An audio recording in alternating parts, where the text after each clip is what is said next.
With Russia's invasion of Ukraine, U.S. allies fear Russia or other aggressors like China or North Korea could attack them as well. It is a threat the American military is constantly training for. And VOA's Pentagon correspondent Carla Babb takes to the skies in Alaska for a first-hand look at how the U.S. military prepares. Good morning, Mig. Back in the air with the U.S. Air Force. We are flying at NATO's western flank with Russia, in what is also the closest U.S. state to Beijing. Both now brandishing their power. Russia invading Ukraine, China threatening war over Taiwan. It's not just great power competition, it's authoritarian dictatorship aggression. And Alaska can play a huge role in making sure we're ready for it. To prepare, war games.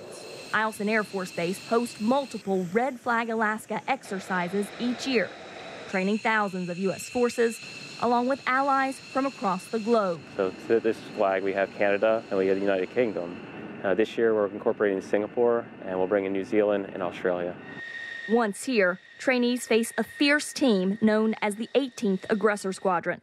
The team includes my pilot, Major Lloyd Wright, call sign Bond, donning communist red stars from shoulder to helmet. Usually pretending to be Chinese, Russian, North Korean airplanes. It's kind of fun being the bad guy. Big 4, break left turn, bandit, 7 o'clock. Back in the air, the dogfight is on. We found him. It's a team of American F-35s against Bond and the rest of the MiGs. MiG-2, MiG-1, right. A tongue-in-cheek reference to the Russian-made MiG fighters. I am doing my best to do the tactics and all the airframe abilities and disabilities of our adversaries.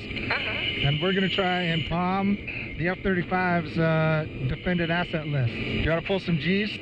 Yes. Because here we go.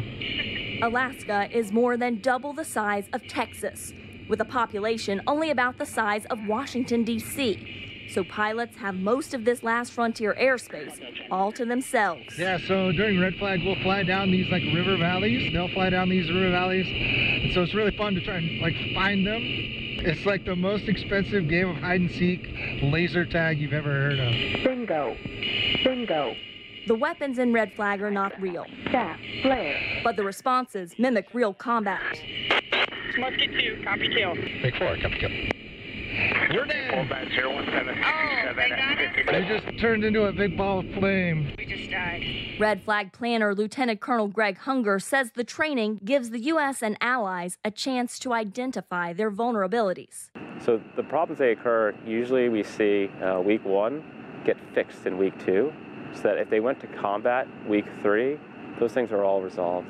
And with worries Russia could be inching the globe to the brink of World War III, Base Commander Colonel David Birkeland, who spent his more than 20-year career flying both the F-16 and the F-35, says Eielson's strategic importance is growing. It just makes everything that goes on here at Eielson that much more real, much more relevant, I think, to the global situation. A real motivation for these exercises to continue. Carla Babb, VOA News, Eielson Air Force Base, Alaska.